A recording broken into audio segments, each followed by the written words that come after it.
Assalamualaikum dan salam sejahtera. Terima kasih kepada rakan tugas saya Petri dan juga Fariha yang berada di studio dan juga penonton-penonton Malaysia hari ini. Kalau mana yang anda dapat saksikan, kita berada di Taman Botani Perdana. Kalau dulu-dulu mak ayah kita kata Lake Gardens, Taman Tasik. Inilah dia, sama juga tapi beberapa kali ditukarkan nama sehinggalah tahun 2011 nama Taman Botani Perdana ini kekal sehingga ke hari ini. Dan kalau kita nak cerita tentang keluasan dia, besar sebenarnya kawasan ni. 226 ekar secara keseluruhannya, tapi to be specific. Mak Saleh pagi-pagi. Okey, untuk kita katakan kita berada di Taman Herba sebenarnya, dan Taman Herba ni keluasan dia lebih kurang 0.3 hektar. Besar juga. Dan beberapa spesies tumbuhan, herba-herba, rempah ratus ditanam di sini. Dan hari ini kita nak kenal sedikit sebanyak. Nak tahu apakah khasiatnya, dan tak semua herba yang boleh dimakan sebenarnya. Kabarnya ada herba yang kita gunakan untuk tujuan luaran. Dan inilah yang kita nak belajar hari ini. Kalau anda ingin ke sini, tadi kalau kita boleh kongsikan perjalanan kita sedikit ke sini, agak senang juga kalau kita ada kenderaan sendiri. Tetapi kalau anda semua nak pergi ke sini dengan menggunakan perkhidmatan awam pun tidak ada masalah. Akses di mana-mana sahaja, sangat senang.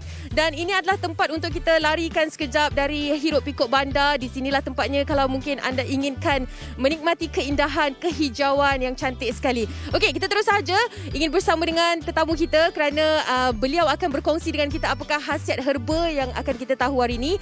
Puan Suhaila Muhammad Sani, Pengelola Pegawai Pertanian Jabatan Pembangunan Landscape dan Rekreasi DBKL. Assalamualaikum. Waalaikumsalam warahmatullahi wabarakatuh. Dari pagi tadi saya bersama dengan Puan Suhaila untuk berkongsi macam-macam. Hari ini ilmu saya tentang herba tu siap ada satu buku diberikan. Itu dia, okey.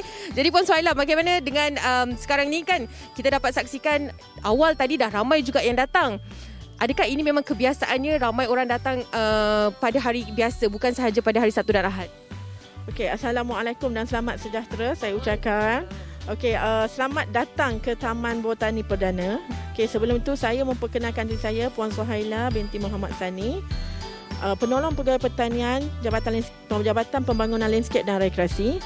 Saya telah berkhidmat di Dewan Bandaraya Kuala Lumpur selama 18 tahun. Okey, untuk makluman tuan-puan, mana yang tidak pernah hadir ke Taman Botani, mari beramai-ramai hadir ke Botani. Untuk makluman tuan-puan, di dalam Botani kita bukan sahajalah taman besar, di dalamnya juga kita terdapat taman-taman tema seperti orkid, bunga raya, herba, fragrant garden dan sunken garden. Salah satu tempat yang tuan-puan perhatikan sekarang ini adalah Taman Herba dan Rempah Ratus. Okey, jom kita nak jalan sedikit kat sini kan, sebab tadi di awal kan ada juga yang saya confused dan saya tak tahu nama herba di sini. Jadi bila bersama dengan Puan Suhaila ni tiba-tiba jadi cerdik pandai pula. Jom Puan Suhaila, apa yang nak dikongsikan hari ni yang mula dulu?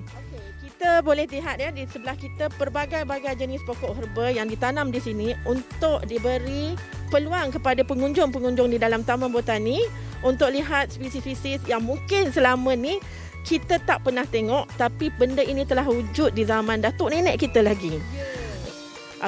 Okey, kita nak pergi kepada yang selalu juga disebut-sebut sebelah sana kan.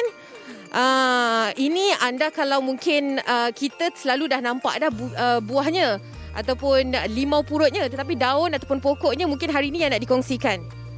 Okey, Assalamualaikum. Okey, inilah dia yang saya nak tunjukkan kepada tuan-puan, penonton semua. Pokok limau purut. Okey, di mana kita biasanya menggunakan buah limau purut ini atau daun limau purut ini hanya untuk makanan sahaja. Maksudnya campuran untuk rasa dalam masakan. Tetapi sebenarnya kalau kita nak tahu, sebenarnya limau purut ni pelbagai benda yang kita boleh laksanakan. Kita boleh buat. Salah satunya adalah sebagai aromaterapi. Sekarang ni pun kita dah tengok dalam berita dan mana-mana internet, minyak wangi daripada limau purut. Okey, dan daun limau purut ni juga boleh digunakan untuk menghilangkan bau badan dan boleh juga digunakan daunnya untuk rawatan-rawatan seperti gigitan serangga. Dan kalau anda berada di sini sebenarnya untuk petik dan juga cium bau, untuk mengenal daun dan sebagainya boleh dibenarkan. Cuma nak ambil dengan akal-akal sekali tak boleh lah, ya, betul tak? Betul, sebab kita menjaga untuk pengunjung lain datang untuk melihat lagi keindahan yang ada di sini. Okey, saya tertarik dengan satu herba di sini, sambung nyawa hijau. Kabarnya ini kita boleh petik dan rasa. Betul. Okey, untuk makluman pokok sabung nyawa hijau ini adalah salah satu ulaman yang boleh kita amalkan untuk mengatasi atau untuk mencegah kanser ya. Okey, selain daripada ulaman, dia juga boleh digunakan untuk luka ataupun ada gigitan serangga di mana daunnya orang-orang dulu diambil dan dipecah-pecahkan atau dilumat-lumatkan, diletakkan di tempat yang luka. Okey, dan dia juga mempunyai aroma okey, boleh petik sikit kalau puan. Boleh petik Okey, saya buka mask kejap untuk saya nak petik dan bau. Nak rasa dan bau. Okey, dia macam ada bau mint sikit.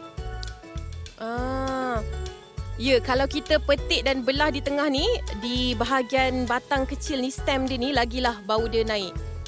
Kita boleh terus makan kan? Ya, boleh. Kita rasa Saya suka sebab saya memang kaki ulam. Jadi dia boleh diterima. Tak terlalu pahit sangat, dia masih lagi boleh diterima. Macam tu. Okey, ini antara yang dikatakan tinggi dengan khasiat yang boleh mencegah daripada kanser. Okey, kita nak pergi ke mana pula? Di sebelah sana pula. Ini cantik tau. Tadi pagi-pagi kita dah tengok dah keadaan di sini. Ada 2 spesies yang boleh dikongsikan. Silakan Puan Suhaila. Okey, di sini kita boleh lihat kita terdapat pokok bangun-bangun, di mana pokok bangun-bangun ni kebanyakan pengunjung yang selalu berjoging di sini bertanya, ini pokok apa ya? Untuk apa ya? Okey, untuk makluman penonton semua, okey, pokok ni boleh dijadikan sebagai ubat batuk ataupun ubat untuk buang kahak. Caranya ambil daunnya dan direbus bersama dengan gula batu. Okey, dan boleh diminum. Okey. So selain daripada itu, daunnya juga boleh digunakan untuk gigitan serangga dan sebagainya. That's why saya kata tidak semua herba yang boleh dimakan dan tidak semua herba yang digunakan keseluruhan. Ada yang menggunakan daun, ada yang menggunakan buah, ada yang menggunakan bunga dan sebagainya. Kalau tongkat ali kita biasa dengar pun, dia orang tak gunakan keseluruhan batang. Dia akan guna daun dan akar sahaja. Okey. Bentuk dia macam pokok hati-hati. Kan bentuk dia sedikit sama. Okey, kita kena terus sahaja pergi ke sebelah sana kerana ada yang nak dikongsikan. Ini ada rakan tugas kita Fetri sukalah kalau apa sahaja makanan yang dihasilkan dari pokok ini. Kabarnya ini merupakan produk yang dihasilkan oleh pihak puan juga. Okey, untuk makluman, kita boleh tengok di sini. Inilah produk bunga telang. Walaupun kita selalu dengar dah orang berminat dengan bunga telang. Okey, dengan warnanya, kebanyakan orang hanya tahu untuk buat nasi kerabu. Okey, kita sempatlah feeling sekejap kat tengah-tengah ni kan. Bayangkan di tengah kota ni kita dapat satu keindahan yang macam di desa.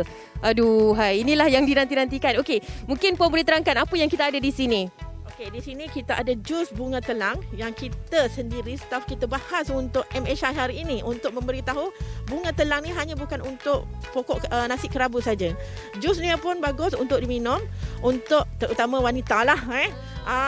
So dia nak jaga badan, okey, nak muka berseri-seri. So amalkan minum jus ni selalu. Apa lagi? Kita dah tak sabar ni, boleh cuba? Boleh. Okey, dia ada memang warna dia nampak cukup menarik . Ni jus dikategorikan macam rasa teh, bukan? Sedapnya. Masya Allah. Patutlah Fetri suka bunga telang ni. Sedap sangat. Dia rasa bunga dia tu masih lagi kuat. Ini kek dia.